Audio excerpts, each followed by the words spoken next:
Wow, that was a remarkable performance. Biyahing Kaabante. Aris sa Bohol. Important that will add to the body of knowledge available to local history.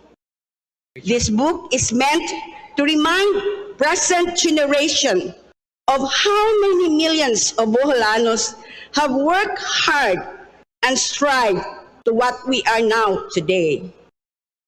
It is my sincere hope that this book can help to enlighten us and add knowledge of our past, especially those from the younger generation, so that Bohol will continue to be strong in moving towards a bright future.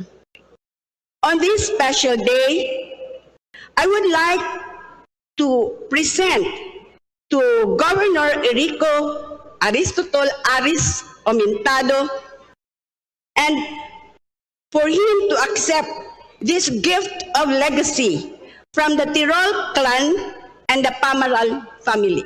Thank you. May we request Governor Enrico Aristol Aumentado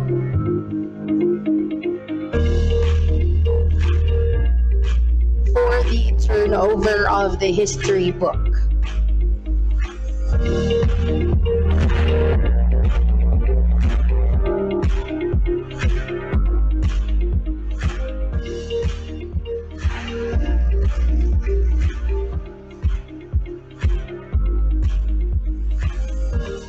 Thank you so much, Dr. Comaran, for your undying service to the Boholanos. Surely, this book will be of great importance and value. I would agree to that, JP. This will be a doorway for the youth of today to understand what Bohol is at the present. As one may say, hindi ka uunlad kung di ka marunong lumingon sa iyong pinanggalingan. True enough, Vicky. So this will lead Bohol to success, being true to its propaganda, Abanti Bohol. This commemoration wouldn't be complete without someone from the Garcia Campos family. So we will be graced by a descendant or a close relative of the Garcia Campos family. So please help me welcome Dr. Malu Valmoria Podalan. A round of applause.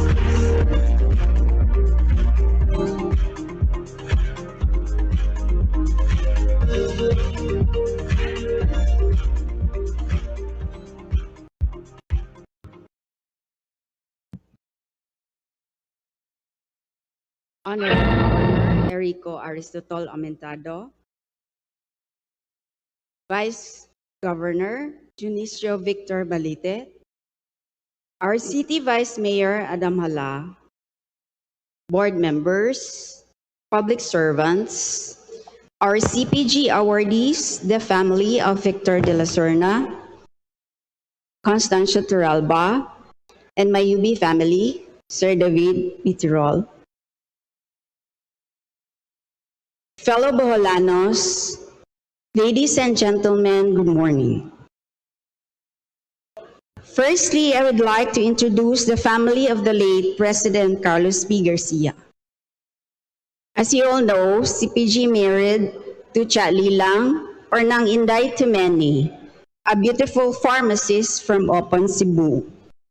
They have one child, in the person of Linda Garcia Campos, or baby to many. She was married to attorney Fernando Campos from Cavite and had 3 accomplished children, namely Carla, Kaloy, and Zui. They frequent themselves here in Bohol. No? They also grace every now and then CPG Day celebrations. Carla is currently a senior consultant at Private Sector Operations Department, Infrastructure Group at the Asian Development Bank. Prior to this assignment, she was the unit head and senior vice president for the cross-border team at BDO Unibank Inc., Corporate and Institutional Banking Division. Before returning to the Philippines in July 2019, she had a career as a results-oriented international banking executive based in New York City.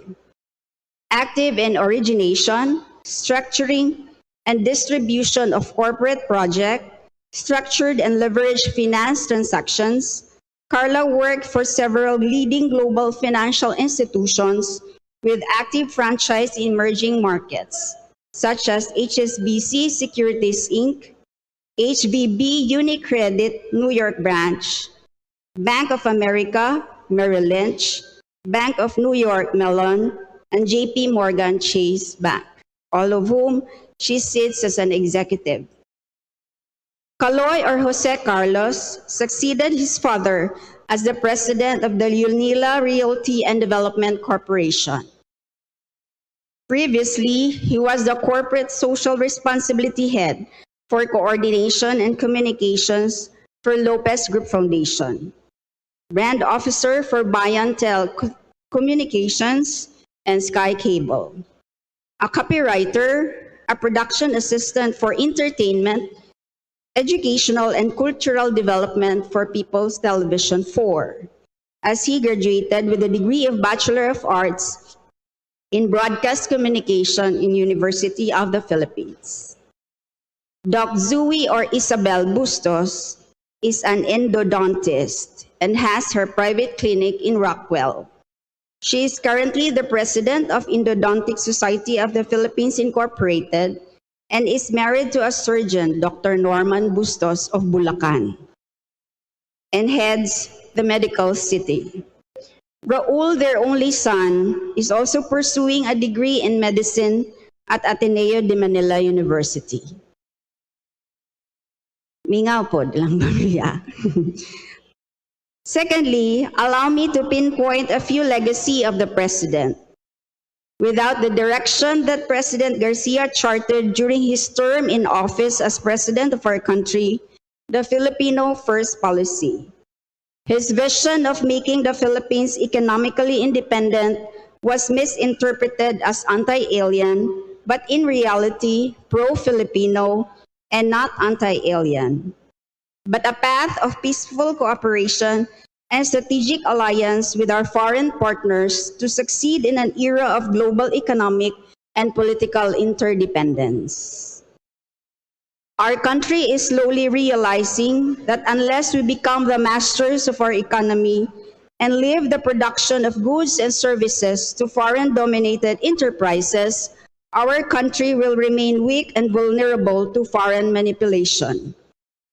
Our former nationalist leaders with Rizal and Aguinaldo, including President Quezon, during their term in office, had advocated this line of economic and political policies, but the general masses of our people chose the path of least resistance.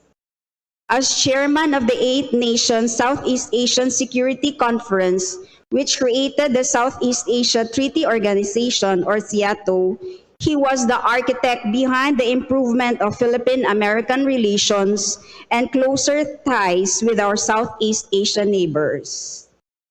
But what kept as a great leader were his strongly rooted values.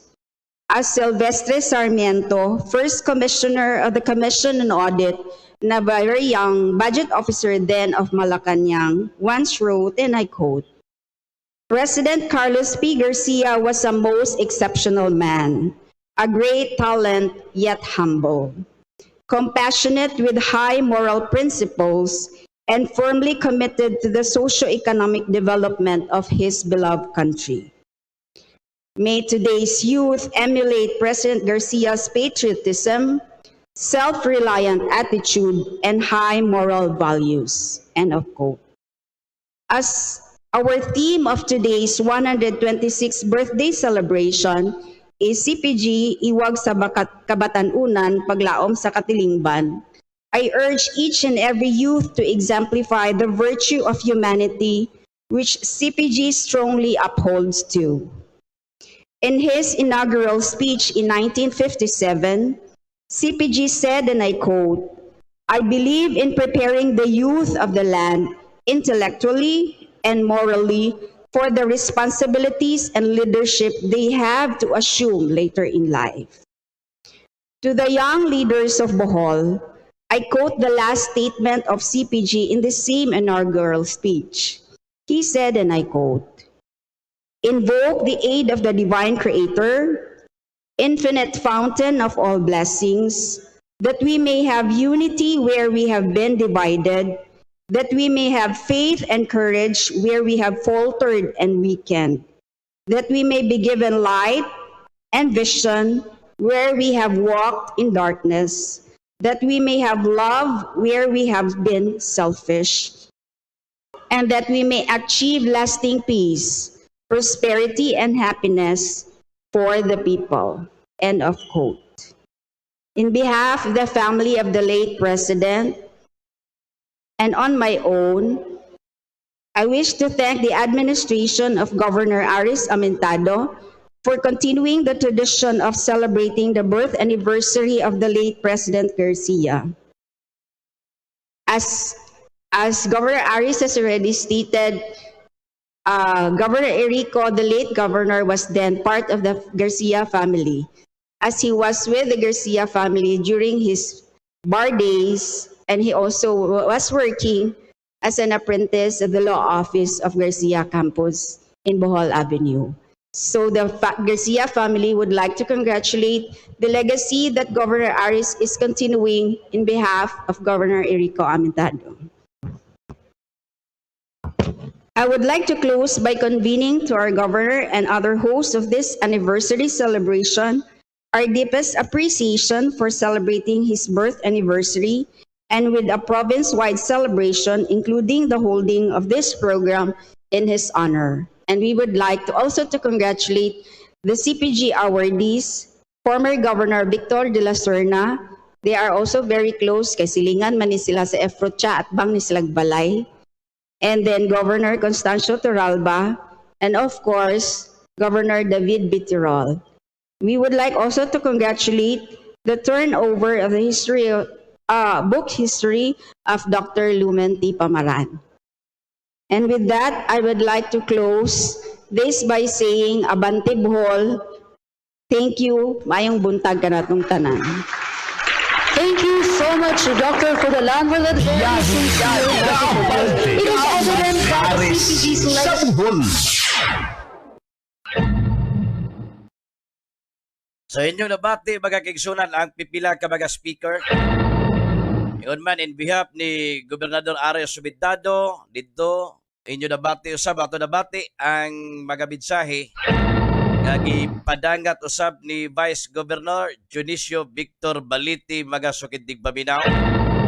O di hopefully maybe this coming Monday ato asab nga ma-recap pagisgot ang uban nga mga gisgutan kalabot og tipik kabahin niini karong pagsaulog sa kasumaran sa adlaw na tawhan gyud o sa pagkatao sa usa ka bul-anon nga kanhi presidente sa Republika ng Pilipinas nga mao si President Carlos Polistico Garcia mga higala. Biyahe Gaabante. Aris sa Bohol. Sa pagbalik mga kigsunan, human lamang ni pipila ka mga importante sab nga mga mahinomnom, please standby sa ato niyang pagbalik.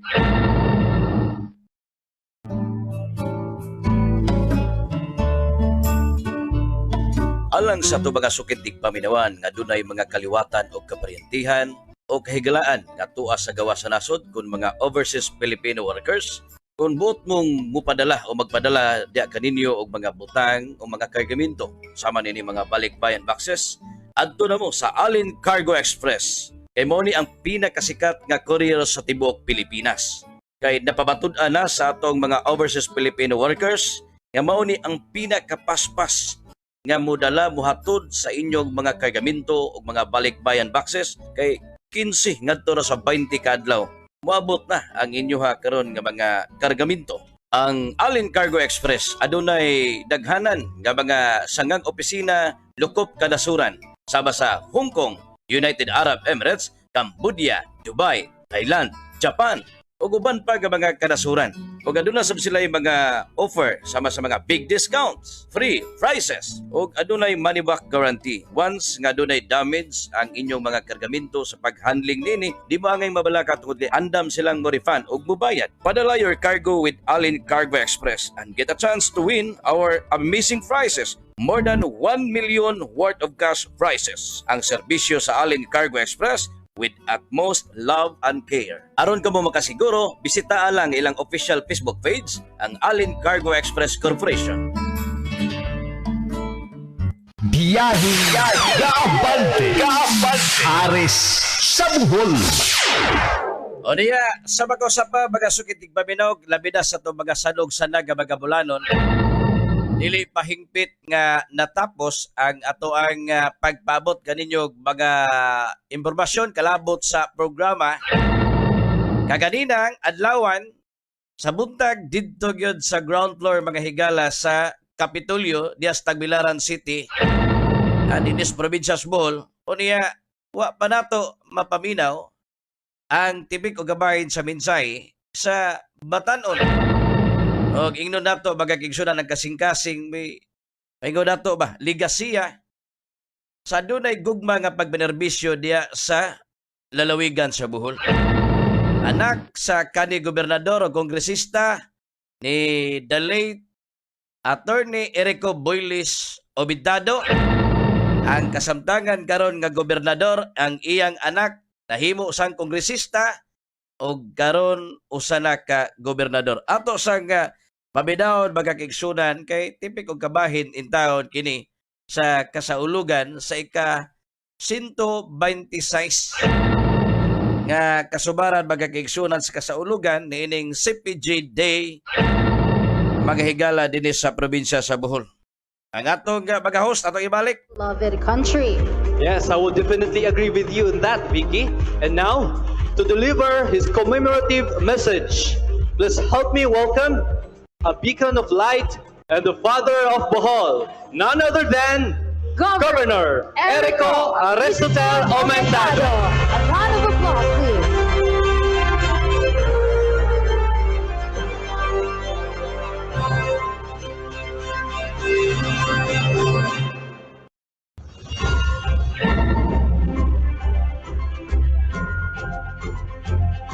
Biyahe Gaabante. Aris sa Bohol.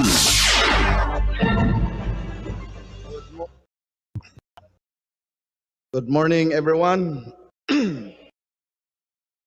Vice Governor Dionisio Victor Balite and members of Sangguniang Panlalawigan, Representatives Edgar Chato, represented by Attorney Abel Damalerio. Isagwa din akong asawa, ako lang pong i-mention kasi awayon ta.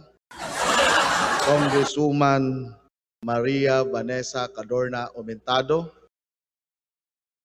and Congresswoman Christine Alexi Totor. City Vice Mayor Adam Hala, representatives from the Garcia Campus family, the De La Serna, Torralba, and Tirol families, my colleagues in the provincial capital, other government officials, our CPG scholars, my fellow Boholanos, ladies and gentlemen, maayong buntag kaninyong tanan. CPG, iwag sa kabatanunan, paglaom sa katilingban.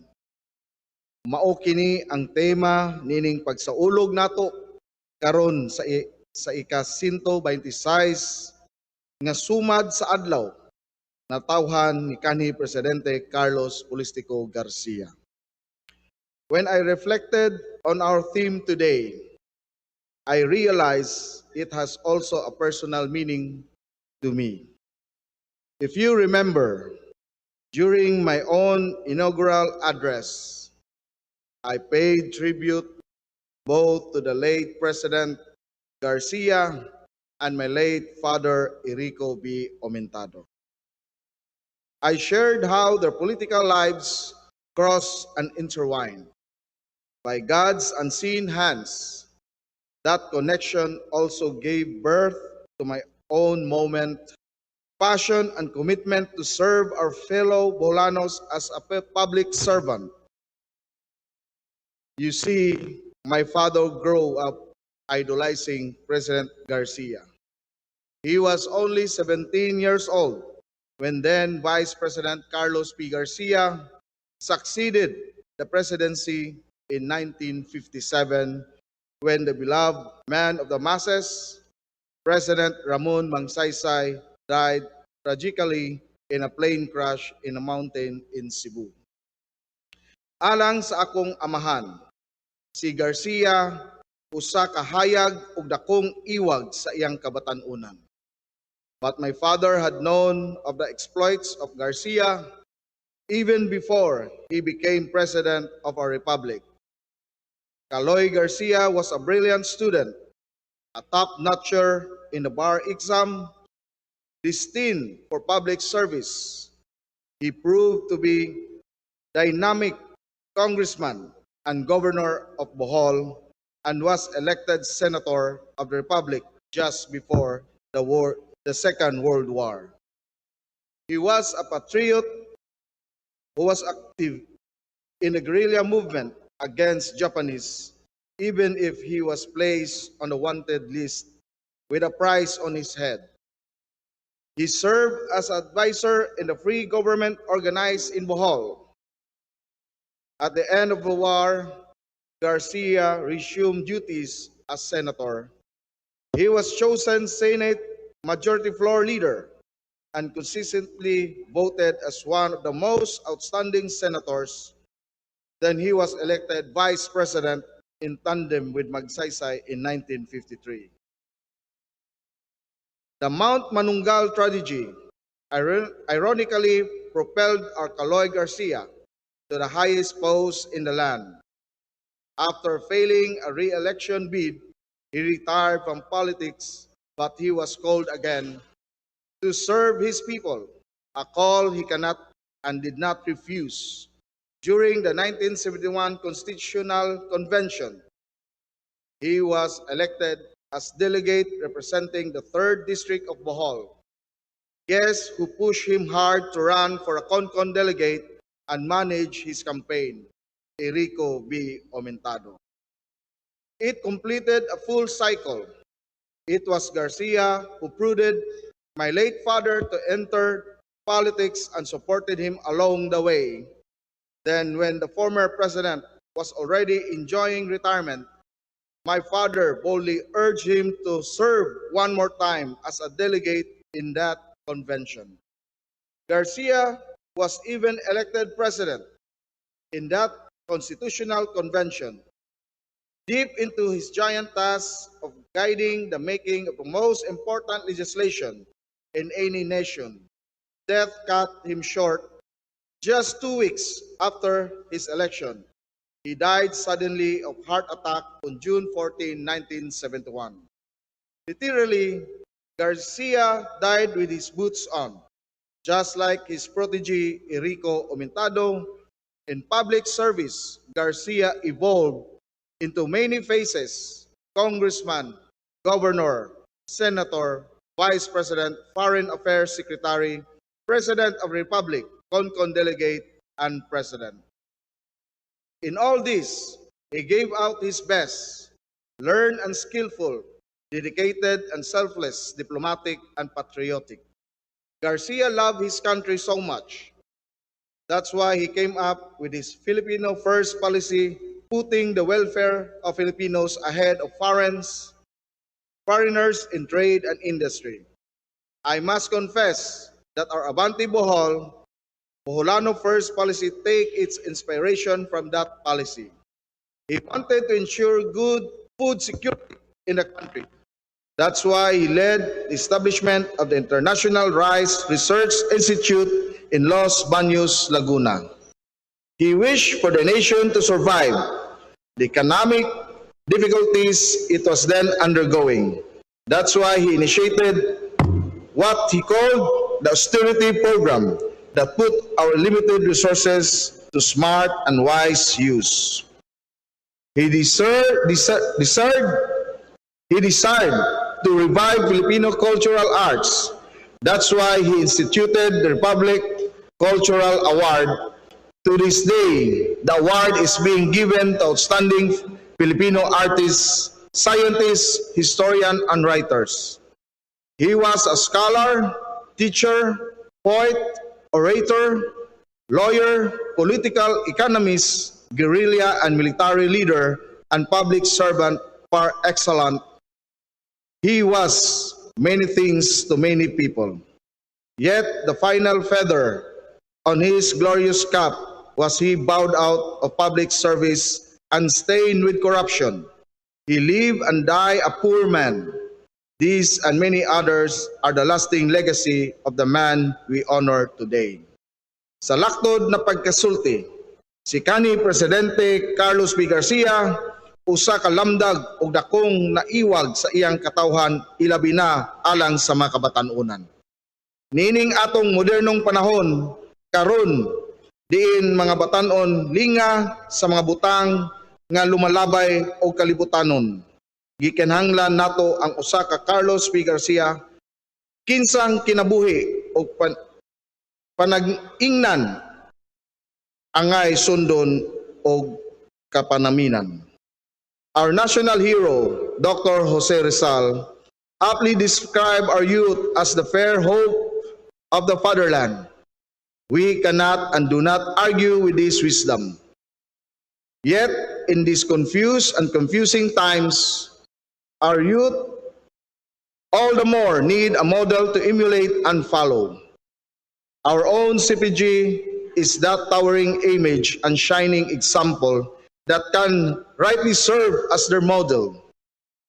O kita na misilbi karon sa atong katawhan isip mga opisyal o empleyado sa atong lalawigan, dakbayan o kalungsuran angay usab na mosunod sa mga ehemplo ni kanhi Presidente Carlos P. Garcia. Sa ingon ni ana, mahimong daghan ang iwag sa atong mga kabatan-unan. Sa ingon ni ana, mahimong lamdag ang ilang agianan. Sa ingon ni ana, mahimong silang tinuod na paglaom sa atong katilingban. May the spirit and inspiration of Carlos P. Garcia live in all of us. Daghang salamat, Abante Bohol. Daghang salamat. Daghang salamat. Kaabante. Aris sa Bohol. Ang bulawanon nga midsay magakigsunan sa amahan sa probinsya sa Bohol. Gobernador Aris Obintado, mga higala. Wala tayo kung oras subanon, alam ta sa itong pabadayon sa itong kausa sa itong pagbagabana o pagpaabot ka ninyo sa mga programa na naglawig na ang pag-abante sa Bohol. Standby sa sunod na tulumanon, pag-iguban ni Boss Mike Mahusay sa tulumanong kudguran sa Katilingban. Hangtod sa Lunes pohon, kita mag-uban. Sigapon ako bingon, Katilingban pagmata, pagpagabana, ano ng sunod ng henerasyon, pagbalampuson, o kung saman, nangatong maayong ko. Inyong anchorman, Rapido Mikmik Carvajal Bustamante. Salamat o maayong gabi. Mabuhi ka, Pilipinas.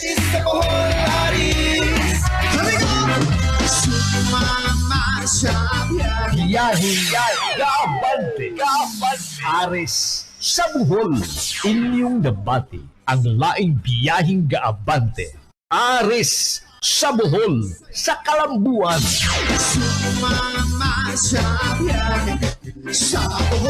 Tulumanon nga maghatod sa tinuod nga kasayuran ngadto sa mga bulanon o katawhan. Tukion ang pag-abante sa Bohol o ang pagpalambo sa mga serbisyo alang sa mga bulanon. Hangtod sa sunod higayon, susamang Sibianan sa 75 DYKC ang inyong Radio Ronda. Ang mga hunahunang inyong nabati sa Maog Tulumanon, iya lang sa pagsisibya o way labot ang istasyon. Ako si Biljo Santos, Technical Director o Church Elder. I live to glorify